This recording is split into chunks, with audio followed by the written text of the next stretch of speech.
Hello, everyone, and welcome to our webinar, Make Your Whole Course Active, Optimizing Your Use of Canvas with iClicker. My name is Lindsay Johnson. I'm the Marketing Manager for iClicker, and I'm so excited to have our presenter here today, Lisa Blue from the University of Kentucky. Before we get started, I just wanted to cover a few housekeeping items for everybody. You are muted upon entry, so that's just to cut down on background noise.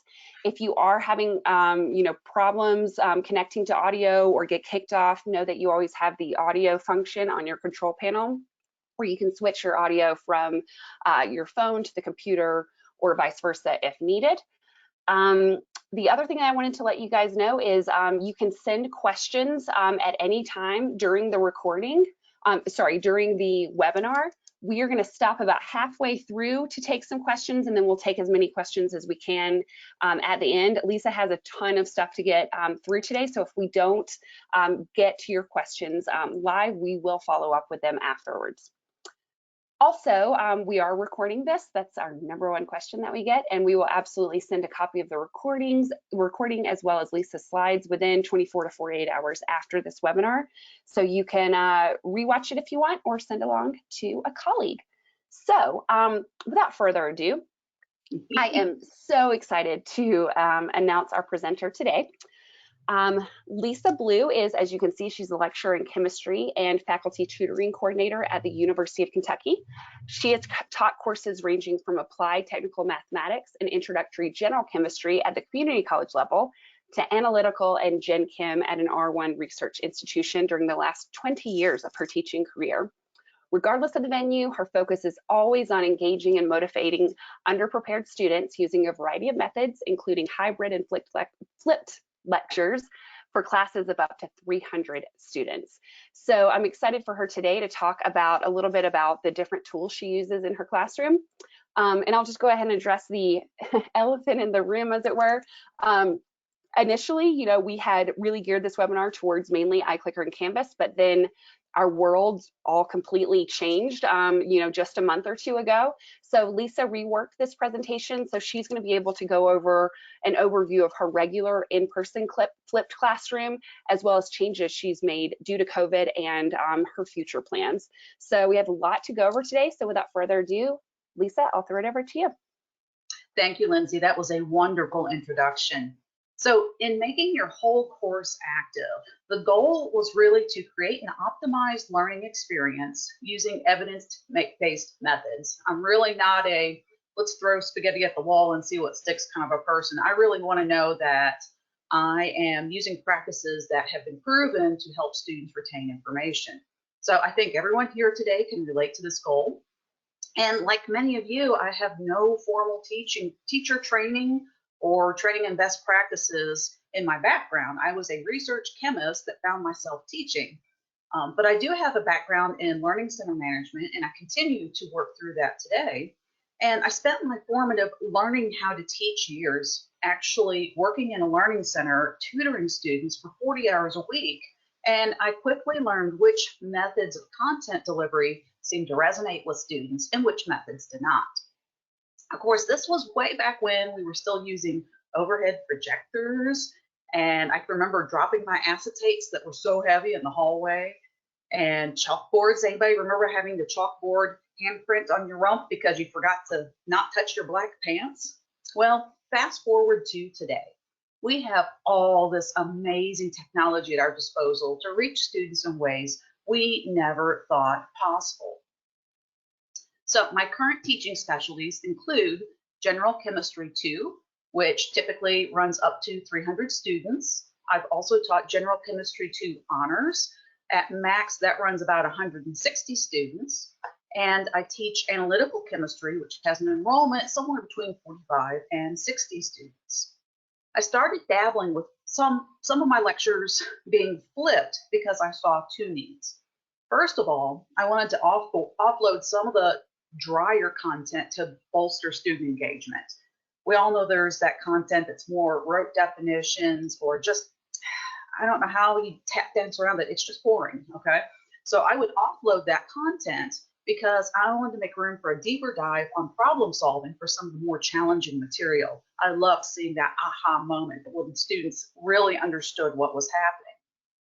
Second of all, I found that some information didn't work as well when I delivered it in the classroom and then immediately asked students to apply that information. I found this was especially true when teaching kinetics, where we have to say, okay, we've got this beautiful chemical reaction, and we're going to put all this algebra underneath it, and then we're going to solve for a chemical thing. Got it? Do it. All right, so I found that if I gave students a video lecture where they could go at their own pace and really sit with the material until it made sense to them, they could come to class and boom, they just got it. And it made lecturing so much more enjoyable. When I started teaching sophomore analytical chemistry, I brought a lot of these flipped techniques to that lecture as well, because students didn't often have the deep recall necessary for their general chemistry topics to really get a lot out of the analytical topics at hand. So it wasn't until I was teaching in the summer, and this was my Gen Chem 2 course, that I realized 2 summers in a row, my transfer students all disappeared within the first 2 weeks of class. So being a fixer, I wanted to figure out what this problem was and how to solve it. So towards that end, I started teaching UK 101. It's a freshman orientation course that teaches students, this is your email, this is your learning management system, this is how you contact professors.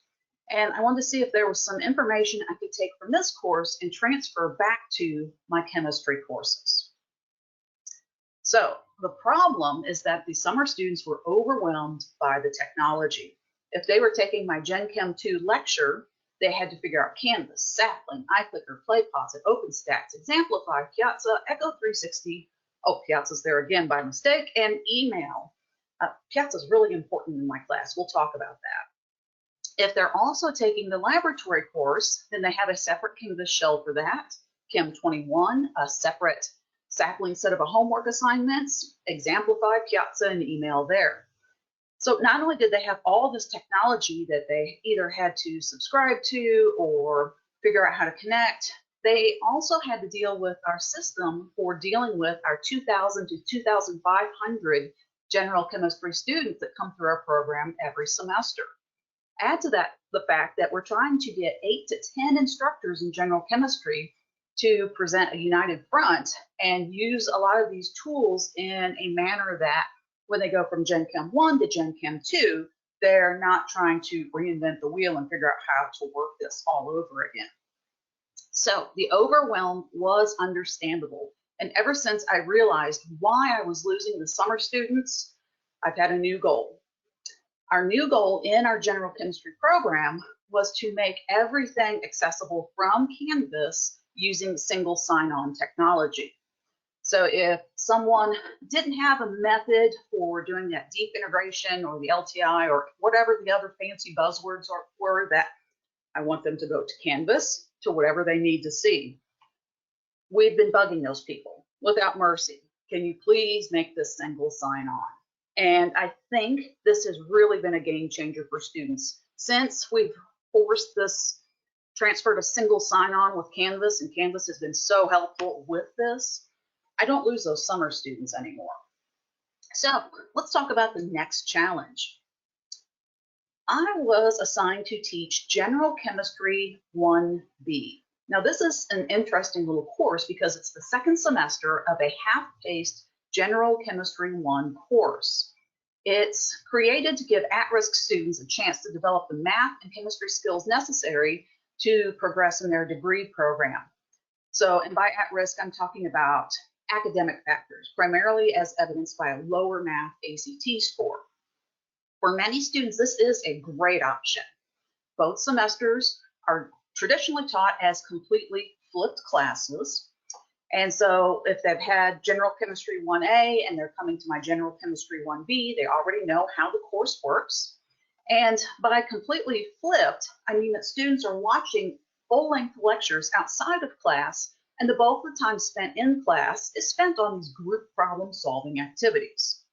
So this was my first semester teaching this Gen Chem 1B course, And I really wanted to try my hybrid lecturing approach where only some topics are offloaded to videos to watch outside of class. What I found was that students were not reading the textbook.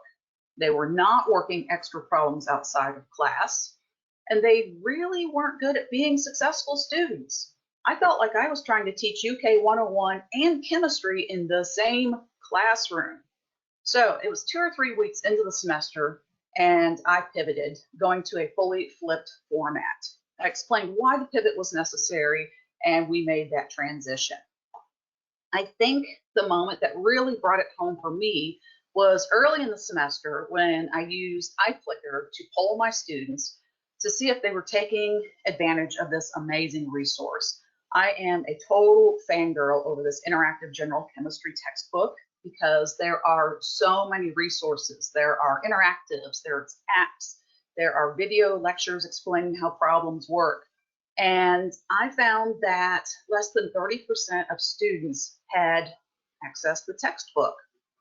So what do you do when you have all these amazing resources, but students are not taking advantage of them? You flip your class and you find ways to teach students to take advantage of the resources as much as possible. So I reiterate time and time again, we have this amazing book, use it, use it, use it. And you'll see that in some of my later slides. So what I was using, mainly I did want to talk about how I was using Canvas and iClicker, but when I made a list of all the technology I'm using to teach this flipped classroom, I had to also include explain everything. That's how I make voice and writing on lectures for students. I had to include play pause it, which is how I overlay questions onto videos, so there's accountability. My kids think I'm weird. I have 2 teenage boys and they can't believe that mom has her own YouTube channel, but yes, I do. And then I was using Echo 360 for classroom recordings, Doceri to write on slides in class, of course, iClicker, the IGC text, Sapling homework, Piazza in-office or in-person office hours, and Examplify to deliver our exams. So that's a lot. Students don't see the explain everything or the Doceri, but the rest of it we have managed to integrate fully into Canvas, which has been wonderful. So when students come to my class, they get to see that we have 3 exams worth 15% each. We have a quiz over the Part 4 material, so everything from exam 3 through Part 4. We have a comprehensive final exam, Sapling homework, and then our in-class iClicker participation is worth 5% of their grade. The pre-lecture assignments, which are these videos they have to watch before they come to class, are also worth 5%. And then this course has a recitation component associated with it that has its own play pause it lectures and its own assignments that have to be turned in. So with that in mind, let's go through the pieces of that make my flipped classroom work. So back then, when I thought I had a groove and we were doing this and everything was working out, there was no COVID on the horizon, students would have a play pause it video lecture due 10 minutes before our Tuesday, Thursday class. Typically, they would have between 2 and 3 of these lectures. In class, I would run a just-in-time lecture with iClicker responses, and students were tasked to work in their assigned groups to figure out the best solution. I would then transition with a demonstration or a group activity from the IGC textbook, and then we would close out the day with group work on a quiz. And I tried this both on Canvas and on iClicker. And I accomplished all this through learning interns, which were unpaid undergraduates receiving experiential credit for helping out in my class. So let's go through these tools one at a time. Play pause it is what I use to make the pre-lecture videos. These are short videos purposely. I know some of my colleagues run longer traditional 50-minute lectures, but I've got the attention span of a gnat, so I'm sure my students do too. So I keep the videos short, and I remind students that it's important to view these because the idea is that we're going to have a deeper discussion and advanced problem solving in class where I'm there and the learning interns are there to help them. Oops. So sorry. All right. You will get the slides after this. So when I was building each of these PlayPosit video lectures, and there's 1 or 2 per section of the textbook, the goal was to keep it short. I'm looking for a 5 to 8 minute video. I record these videos by making PowerPoints, and then I transfer them as PDF files to explain everything. I record the voice from a script. The script helps me keep my time short, so I'm not, and because nobody likes listening to that. So the script kept me on track. It kept my videos snappy and short, and it also made sure that it was accessible for everybody. I wasn't relying on YouTube to kind of translate it and, of course, stumble over all the chemistry words. So I did post these to YouTube. And for an example, this is a chapter intro slide from chapter 11 of our textbook. I would take the chapter intros and give it my own personal flair, but I would always drag the students back and remind them that, hey, look at this. This is our chapter outline. I would keep the original formatting from the lecture decks. I would also keep the original formatting for each section of material so that students would see what the authors thought were important, but I would also show them the learning outcomes that we had written as the general chemistry instructors so that students would know, using these Bloom's taxonomic verbs, exactly the level of proficiency that we're looking for in this particular lecture. So I usually try to keep my learning outcomes as short as possible. I grabbed one example just so you could see. This is a section where I had to do the PlayPosit lectures over the course of 2 lectures because there were so many of these learning outcomes. Typically, 4 learning outcomes is pushing it, 1 or 2 is better for one of these short videos. And these overlaid questions that I would put in with explain everything didn't necessarily have to be like really challenging. I found that it actually worked really better, much better, if I was just trying to demonstrate for them, like they had a flashlight inside my brain and they were saying, well, how does she work through this problem? So this is actually one of the most often missed questions I had from a recent PlayPosit, where I was asking students to associate each of the quantities with their variables. When we're teaching gas laws, what is the pressure? What is the volume? What is the temperature? This is really, really emphasizing to students that they need to pay attention to the units. Again, these are students that don't have super strong math backgrounds, and so getting them to translate a problem and modeling the method that I use personally is very powerful. And at the end of each one of these video lectures, I always sign off with my signature phrase, and I'll leave you with the parting thoughts of the authors. Cheesy, but you know. All right, so once students, at least half the students had gotten through the PlayPosit videos, I would go in and see which questions had less than an 80% success rate. The beautiful thing about Explain Everything is that it integrates seamlessly with Canvas, so I could go through my assignments, drop right into PlayPosit, and grab the questions and drop them right into slides. All right, so during these just-in-time lectures, I would make sure that I had iClicker set up appropriately. iClicker has a lot of flexibility according to what you feel comfortable with and what you think works best for your class. So personally, I want all the bells and whistles. So when I was setting up my course activities, I decided to run polls, quizzes, and attendance. For iClicker devices, we started out with iClicker remotes, but once iClicker Cloud became a reality, we quickly switched over to mobile devices, and if there were any iClicker remotes remaining, we allow those as well. We found that using iClicker Cloud was a game changer because nobody forgets their phone. It's awesome. And then another thing that I have beta tested for several semesters now is this iClicker Focus. I used to dig deep into the data to try and figure out, well, where am I losing students? What could I do? Do they need supplemental information? Why are they on their mobile devices popping out of iClicker to do something else? These days, I don't utilize that information as strongly, but rather I tell students, hey, this is here, this is for you, this is a gentle reminder that you really need to stay on task, which is a hard thing to do considering we have so many bells and whistles screaming at us all hours of the day. So when we're doing these just-in-time lectures, this is an example of a most often missed question. If a student is present and they answer but it's incorrect, they earn 0.25 points. If they answer correctly, they get an additional 0.75 points. So that means that each question can earn a student a full point. When they're doing these just-in-time lectures, I encourage them to talk amongst their friends. They already know which ones they got wrong.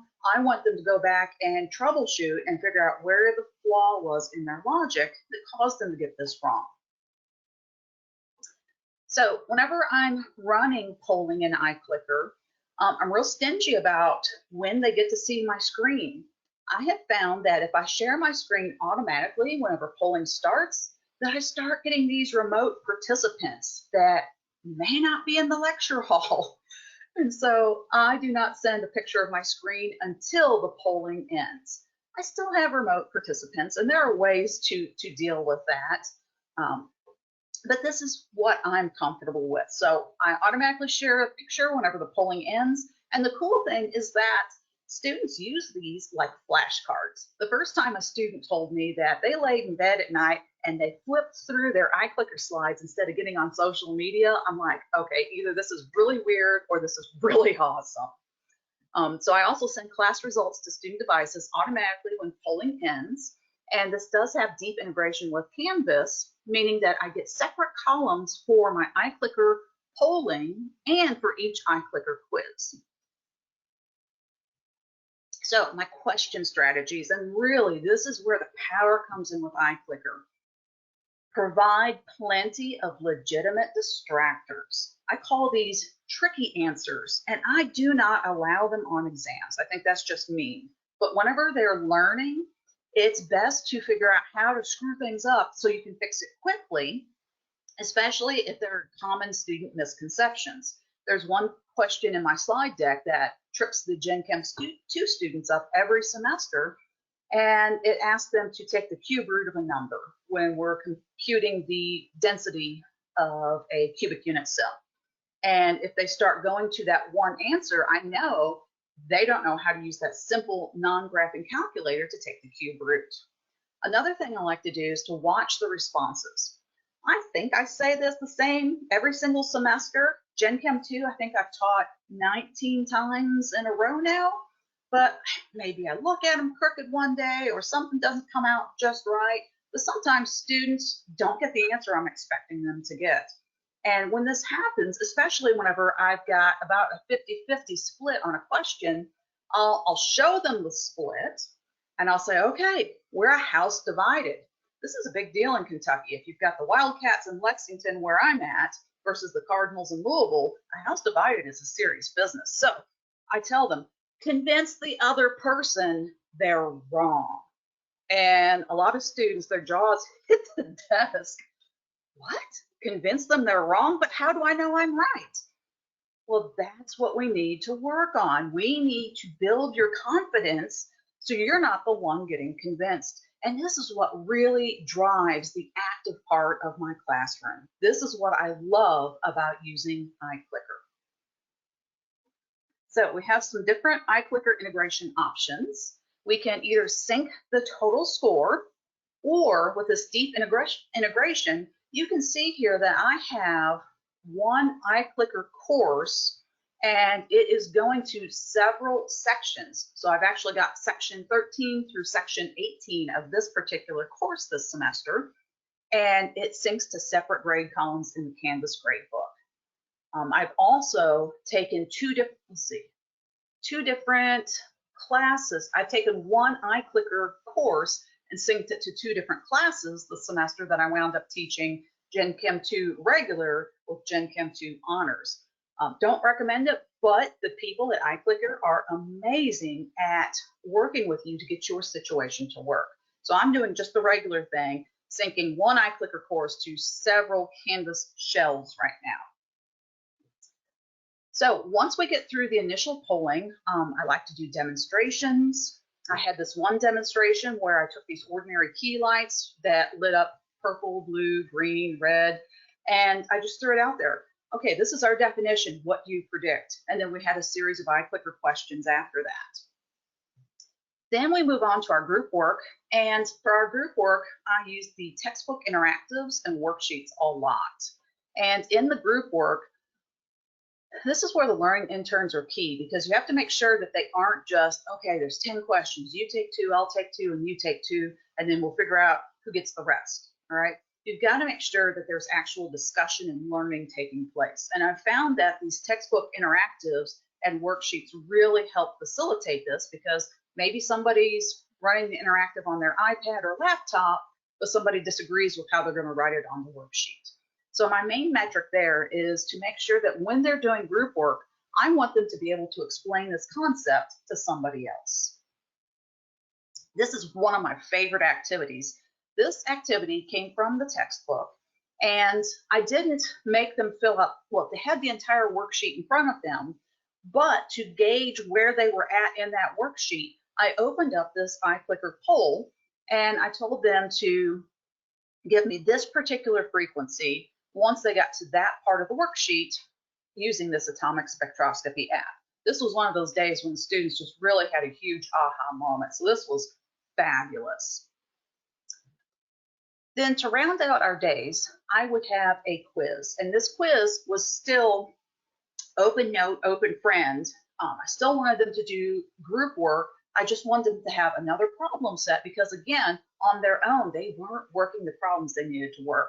So I tried this on Canvas the first time, and students behaved like it was a real test. We used Exemplify to deliver our exams, and boy, they were in Exemplify mode.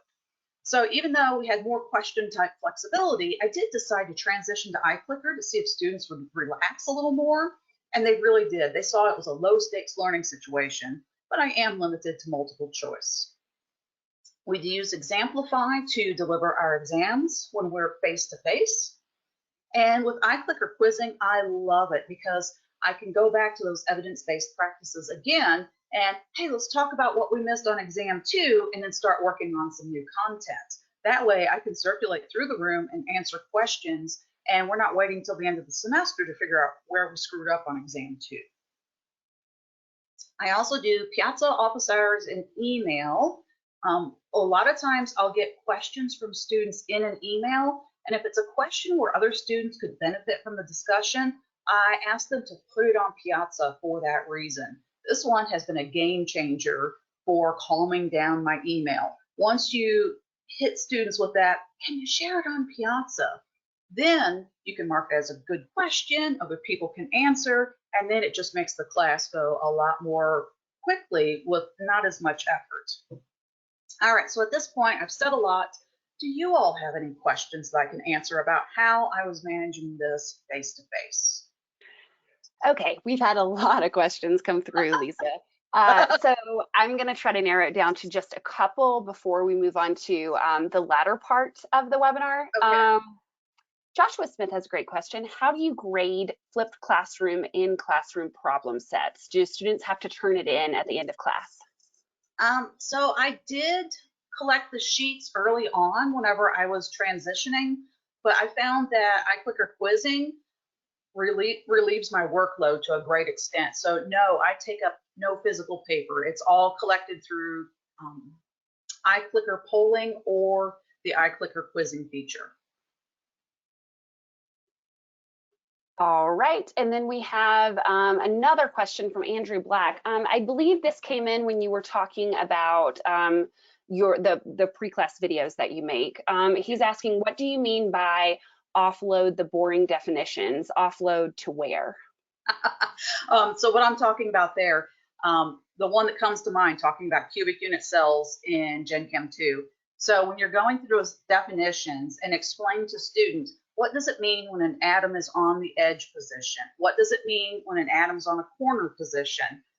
So the more drier material, that is what I was using to make a hybrid lecture, and that I would cover that material on a video lecture so my better students could play it back quickly and my struggling students could play it back more slowly or rewind as needed until they understand the concepts. Okay, so many more questions came in, and I promise you guys we will get to these after the webinar if we can't get to them today. Christine Hanlon has a question about, with the one login for Canvas, how is iClicker integrated to that? Is there a button in Canvas? There is a button in Canvas. We have an iClicker button that allows students to sign into their iClicker account, and once they do that one time, then their data ports back to Canvas. And we have a similar method for all of our other tools. Okay, and we'll just do one more question here. How much total video content do you have students watch before class period, i.e. number of videos, duration of all videos? There was also another question on how long the individual videos are. Okay, the individual videos, I strive for between 5 and 8 minutes. And I go for that 5 to 8 minutes because I didn't say this, I like to apply the law of pi, which is just a homemade thing that me and a friend from Stanford came up with. If it's a 5-minute video, apply the law of pi, it's going to take 15 minutes and some change for a student to get through it. And so I try to keep these between 5 and 8 minutes, and at most students will watch 3 of these videos per class. Usually it's 2. Okay, so we can move on, and we've got plenty of questions for the end as well. Sounds great. All right. So that was before. Let's talk about now. Am I the only one that feels like they're building the airplane while we're trying to fly it and possibly it's on fire? I'm going to guess not. That's why there's so many people here today, and I'm glad you're here because let me talk about how I transitioned. So these were the face-to-face tools I was using previously. We had spring break to go from face-to-face to remote instruction. I felt like I was really poised to do this quickly. The only thing I had to do is reconsider my use of the tools that are marked in red. So we really had to wrestle with the idea of, do we do this on a synchronous or asynchronous basis? Our goal is to survive the spring and summer remote teaching paradigm. Nobody signed up for this. We had to transition quickly. It wasn't always a beautiful transition for some of us. And I found that several of my students are now working essential jobs and doing overtime at those jobs, and it sometimes conflicts with our former class times. So we had to take these traditional lectures and completely redefine them. And we all have trauma brain to some extent. Needing the extra naps, winding up in front of the fridge, you don't remember walking there. So we've all had to take some time to just adjust to our current reality. And so for the fall semester, we all know what we're getting into.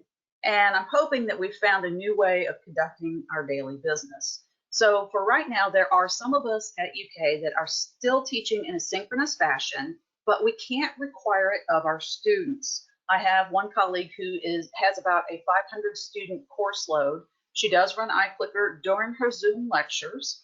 I wasn't quite ready to try that yet. I was a Zoom newbie up until 2 weeks ago. And she takes screenshots of the iClicker questions, and she grades about 1,700 screenshots a week. So I really appreciate the time and effort she's putting into that, but I just knew I couldn't keep up with that. So I did decide to go with the asynchronous lectures. That being said, if we're still doing this remotely in the fall, I really want to transition to synchronous lectures via Zoom. I miss the interaction. Students benefit from the interaction. I've watched hours of tutorials now. I know how breakout rooms work. I feel comfortable that I could probably manage this. I do want to do iClicker polling with attendance. And so I will see where we go with the quizzing in iClicker. And I'm not sure if I'm going to use iClicker Focus. I really want to be sensitive to different inequities that might be present in my student population.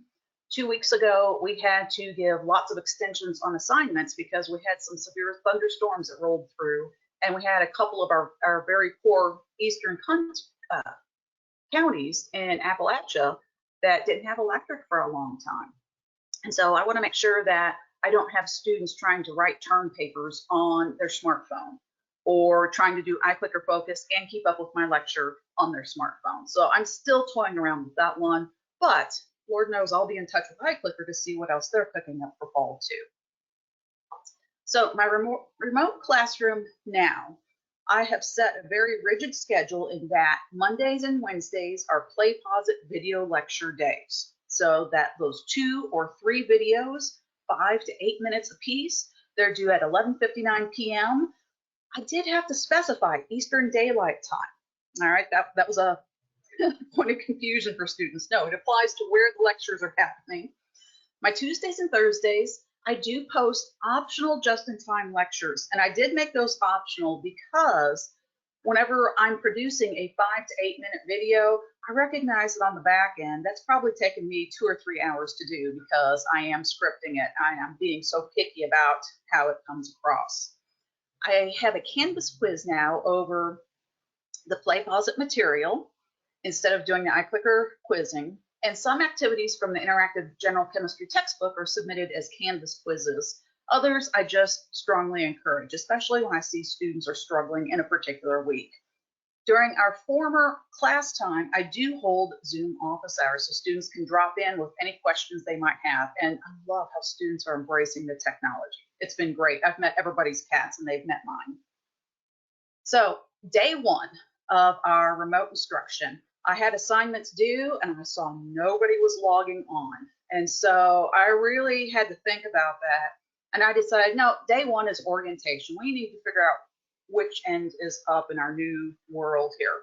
So for that orientation, I backed up and made a quick video. And I just wanted to make sure everybody was on the same page. I said, okay, Canvas is great. Canvas lets me make modules. I'm going to name every activity we're doing for a particular day. So like Tuesday, March 24th, we're talking about valence bond theory. And here's all the materials associated with that. And I moved our review days to the day before the exam, and I hold those on Piazza. And all the former iClicker stuff I did move to Canvas.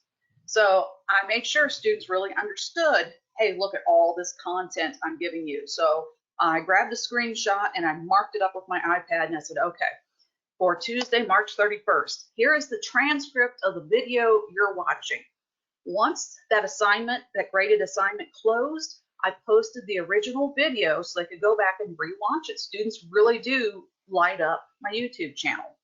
And then after that, I would post a just-in-time video, and I do this for every lecture. So you can see that this is one of those days where we had 3 video lectures due. And then to make sure that my students were really getting the practice they needed, I added some molecular orbital theory practice. And I actually dug into some of the learning curve assignments in Sapling, and I added those so that they had that adaptive homework. All right, game changer turned out to be Canvas Calendar. A lot of my students came into this class and they still hadn't really figured out the best way to use Canvas to their advantage. So who knew that just showing students in a video, hey, you go down to this and click this box and look, there are all your assignments and my office hours and what's going on in recitation. So that was huge for students. I also have my office hours embedded right there in Canvas. So you can see my navigation page, home, syllabus, course details. And then there's Zoom and Piazza, Macmillan Learning, all the goodies right there. But the main thing was, hey, look, click this and come to my office hours. Again, single sign-on, super simple. Our exams, we did move from using Examplify to using Canvas with Respondus Lockdown Browser. This meant that we made practice exams, and then all the instructors practiced breaking the exams during what was supposed to be our spring break week. So we are still using this. We are still building that plane while it's in flight, but I feel like we're enjoying at least a modicum of success. So I let students know, we're all in this together. I explained to them that I went through this period. Yeah, loungewear is great, but sometimes you got to shower. I talked to them about study skills. I teach study skills at the beginning of the semester, and then I made a point to talk about our focused study sessions again and making a dedicated study space. I talked to them about being patient with technology. I'm actually running this webinar off my son's discarded laptop. I had to make sure it cooled down for an hour before I did this because I didn't want it to lock up. And then I also foster and advocate for our local humane society. You can see my friend Teensy there, who decided he was going to live on my shoulder for about a month, except for the one day he got down and decided to almost text my colleague $58,000 by Apple Pay. We're all learning. That day I learned not to leave my text messages open around the foster cats. I think just letting students know that you're struggling too, it makes it more human and they feel more comfortable saying, hey, I'm not doing so great. So copious reminders are a must. 5 days a week, reminders go up. This is what's due today, this is what's due on Tuesday, and I'll sometimes list this all the way through the next exam. So I do the Play Pause It video lectures, but I've also started picking up some new tools. There are videos that I would sometimes show in class just because this is a cool video and I want to make sure you see it. Well, I figured out how to record those videos and embed them in my Play Pause It videos. So I actually made this video, talked over it, and then worked out a problem on top of it. So I was so proud of myself that day. I got a gold star on that one. I encourage students, sometimes like this diffusion video, I didn't feel like it was worth that time slot in my 5 to 8 minute video. So I just encourage students to take a look at it. And I still do these activities, but this was one of the activities where I told students, you know, if you're struggling with understanding a fusion, go take a look at this. Otherwise, this is totally optional. So just again, meeting those students where they're at. This was one of those weeks where I knew students had a lot of other exams and they were getting through my material at a really slow pace. So I tried not to overload them. Canvas quizzing has been fantastic. I not only review the scores, but I look at the time on task. Our first couple of Canvas quizzes, I saw that students were taking the 10-question quiz in 5 minutes and scoring a 30%. So I reached out individually to all of those students and said, hey, are you okay? I saw you spent a small amount of time on task. Is there something else going on? And how can I get you back up to speed? It's really important to extend that grace to the students. Check in with them, see what's going on. I even got some students that said, I forgot right up until 11:55, and so I had 4 minutes to do it. Some points are better than none. It's okay to let some things go. I have relied on Tyler DeWitt. He's done a lot of the videos for the IGC textbook, but as I've subscribed to his YouTube channel, I go back and get some of the classics for my students to watch. I've hit up Professor Dave a time or two, and some of the PhET simulations put on by the University of Colorado Boulder are also fantastic. The just-in-time lectures are now optional. If students need to watch them, they're there, they're available after that graded assignment is closed.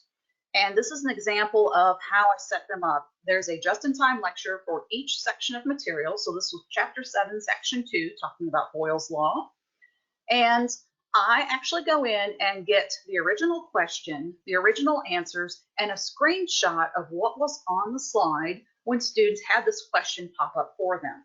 So you can see on this particular question, I was really trying to go back and hit some fundamental information. I'm always forcing that recall. Oh, you thought you could forget Gen Chem 1A? Yeah, no, here it is. And so where I can't convey a lot of this emotion face-to-face anymore, I can draw frowny faces. And this frowny face went along with the explanation that, yeah, the chemists, they don't really know what to do with the swoopy lines. That's why we torture the data until it becomes a straight line, because we can do straight lines. Swoopy lines, not so much. And I think students love that they're still hearing my personality come through. This one was rough. I put up there, I said, okay, I had explained all of this up to this point using explain everything. This was the question, you got it wrong. So this is what to look for so you don't make that same mistake on the exam. Piazza, office hours, and email. Oh, thank goodness my students are coming around to Piazza. They are lighting up Piazza. They're asking questions, they're answering questions. I've actually gotten 2 notifications come through while we were doing this webinar. And it has mobile technology, so I can answer those on my phone while I'm cooking dinner, petting the cats, whatever. Office hours, I've had several students come to my Zoom office hours, and I've had a lot more students reaching out by email, probably because I am focused on checking in. hey, you spent 5 minutes on the quiz, are you okay? So they're really seeing that I'm here for them. So if you are faced with making the move to a flipped or remote teaching scenario, and I know most of us have been, I want to just emphasize that quality over quantity is king. There's another saying that done is better than perfect. Try to shoot for that 5 to 8 minute video. I don't think I could sit still long enough to make a 50-minute video, so I chop it up into manageable chunks. Extend your students some grace, extend yourself some grace. There are days I dig into the technology and it hurts my brain, and I'm not real patient with technology, so the fact that I've been able to integrate and use all these tools successfully is pretty amazing. Don't add tools if you're not already doing well with the tools you have. So I wasn't comfortable with doing synchronous lectures by Zoom, even if I could record them, because how do I handle student questions and how do I do this and what's a breakout room? So I'm comfortable with what I'm using now. Zoom is in my future. And whatever you do, do not overload yourself or students. In an ideal situation, you would transition gradually. You'd make a few lectures, you would make your course hybrid, and then eventually you would flip it, unless you took a summer and flipped it. So that is the bulk of what I have to say for today. I do have some time to take more questions, and if we don't get to them all today, I am happy to answer those questions by email or however Lindsay would like to facilitate those. Okay, ton of questions. I'm just going to work through these. Okay, let's see. There was a question that I did want to get addressed that came in like as you were transitioning from before and after on iClicker target questions, if you're using those in class currently. Oh, absolutely. I love iClicker target questions. The best use I have made of that is when we talk about heating curves in Gen Chem 2, and I have to ask students, what point are we starting at in the curve? That's my favorite one, but yes, absolutely love the target questions. Okay. Okay. There's another question on a lot of different questions coming in about different tools, Sure. just overall. So there's a question around, you mentioned a couple of specific products like PlayPosit and Explain Everything. Yes. Some institutions have chosen other vendors for those things. Can you point out, like specifically for PlayPosit, like what features of PlayPosit make your videos better that maybe aren't available in Zoom or another technology? And similarly for Explain Everything, what are the features that make you drawn to that? Okay, so with PlayPosit, they have really become the leader on the market for this type of technology. We used someone previously and they went out of business, and then PlayPosit really rose to the occasion to meet our needs. And so I love it that PlayPosit is continually improving, and we do have a subscription with them so that multiple instructors can use it. And it's very intuitive. I really enjoy working with it, and it's not tough to figure out, and students also find it to be very intuitive. As far as Explain Everything, it's not the only product on the market.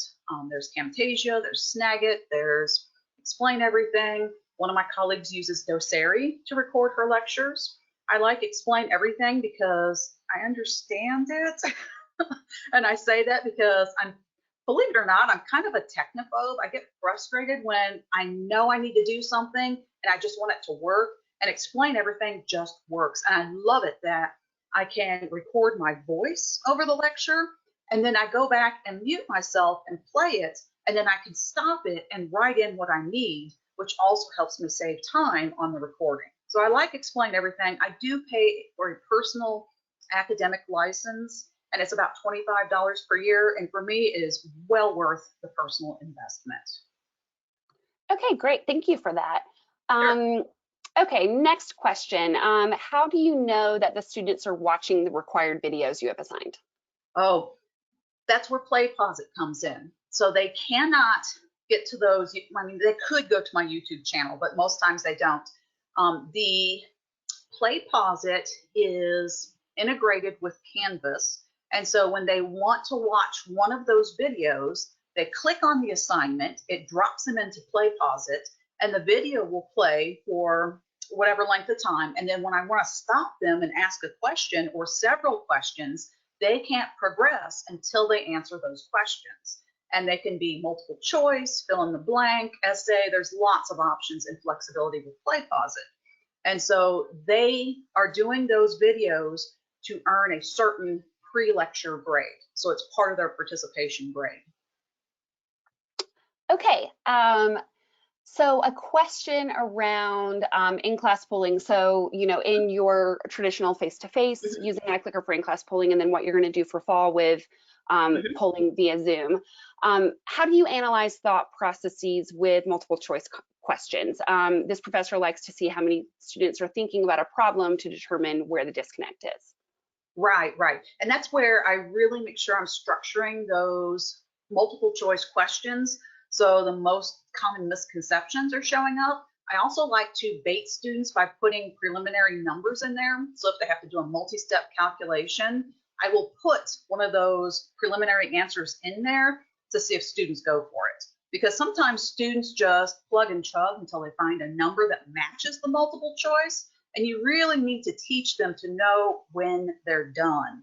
And so that's just careful construction of the polling questions to recognize, oh, when they go for that answer, that's the thinking process they went down. That's the path they chose. And let's talk about how to correct that. Powerful tool. Okay, question on quizzing. So, you know, using iClicker quizzing in the classroom, are there any issues with academic integrity within the quizzes? And I would assume this would apply to your in-class quizzes and the ones that you're providing offline as well. Okay, so for the iClicker quizzing in the class, I was posting the quiz as a PDF document to Canvas, but then I found I had remote participants, which wasn't acceptable back whenever the whole idea was you're working with your group to solve these problems.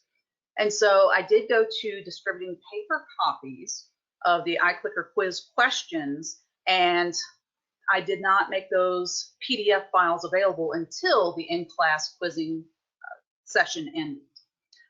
That being said, I do follow a lot of support groups for how do you transition online. There's been some great books, and I'll mention them at the end of this webinar, that talk about, okay, how do we do this remote teaching of chemistry? How do we do remote teaching online in higher ed? And it's a very common problem that entire exams are showing up on Chegg and Course Hero, and that's a really tough question to address. What we're doing right now with Canvas is essentially writing 3 different versions of every quiz and exam, and I'm talking about our big exams, not the daily quizzes. The daily quizzes are low stakes, and I haven't seen any evidence of anyone cheating or posting those questions on Chegg or Course Hero. But for our exams where they're high stakes, we write 3 versions of every single question, and we use the Canvas test banks to make sure that students get a random choice of question A, B, or C for question number 1. And that goes throughout the entire exam. It's a complicated answer, and we've even found a way to take a Word document and code it correctly so we can upload that Word document into the Canvas test banks. But to me, that's magic right now because I don't understand the science, but I've been promised it'll be explained to me soon. Okay, cool. There is a question around your Zoom office hours. How long do you have those for? Do you set them up in advance? Yes, I set them up in advance. Our old class time was from 2 o'clock to 3:15 on Tuesdays and Thursdays. And so I open up a Zoom window and just keep it open, and students will pop in and be like, oh, hey, you're here. Yes, I promised you I would be. So I have those regularly recurring office hours. And if students need to make an appointment because that time doesn't work, then I send an individual meeting invitation. And I've found Zoom to be very user-friendly as well. Okay. So this is a great question. So you mentioned a lot of different pieces of software. So how do you address the cost of student access to so many different programs? I know you mentioned that you have you've paid for access for some things. Can you break down what exactly students do purchase? Right. So students get a package deal on the Interactive General Chemistry textbook, with their sapling homework and iClicker. And that is the only upfront cost to the student. The university actually pays for Exemplify, and Piazza is free. And let's see, the university pays for the PlayPosit technology, and I pay for the Explain Everything. So just the traditional cost, the polling software, the homework, and the textbook. And those costs are really very reasonable. We did use OpenStax for a time because cost was a big concern for us. And we've found that the cost to students is worth it, and it's not exorbitant for that package. Okay, we have just a few more minutes. I'm trying to get it to as many questions as possible. There's a question around your YouTube videos. Are those private or public? And do you publish those on YouTube? I publish them on YouTube. There are a couple that I keep hidden just so it's just talking to that class, and I don't want some random person to just, oh, hey, what's this video about? But no, they are all public. My colleagues also have public YouTube channels, and so if students are struggling with a concept, yeah, I'll shoot them over to Professor Dave, or I'll send them over to Tyler DeWitt's stuff, but I also send them to Allison Solt and Kim Woodrum. They have flipped all of their lectures, and they have a ton of content. They've also done 2 Coursera courses on general chemistry, and so we all freely share, mix, and match. Sometimes students just need to hear it said a different way. Okay, and we will wrap it up with one other question. Will you be utilizing peer education to help you assist with your course if everything's still online with the fall? I know you mentioned you'll be bringing iClicker into your Zoom synchronous meetings. If so, what role will they play in your class structure? All right, so I am still using my learning interns in a diminished capacity, so I won't need as many in the fall, but I have added them as non-SAP students to my Canvas course. So for those that use Canvas, they're not on the official course roster, but they can function like students. And I did that because I use groups in Canvas, and each of my learning interns is the group leader for their 15 to 20 students. I found that that's a really good ratio to make sure that everybody's getting the attention they need. And so I will have my learning interns join me during those synchronous sessions so that they can also wander from breakout room to breakout room to check on students to see how they're doing with the active learning activities. So I'm not 100% sure what that's going to look like, but I know that they're still working on Canvas and sending students messaging, letting them know, hey, I'm here if you want to talk to me, if Dr. Blue's too scary. So yes, I will continue to use learning interns. Okay, cool. And I have a couple of people asking about specific technical training around integrating iClicker and Canvas. Right. I'm sending a link through the chat right now. You can get there from iClicker.com. Just click demos and trainings at the bottom.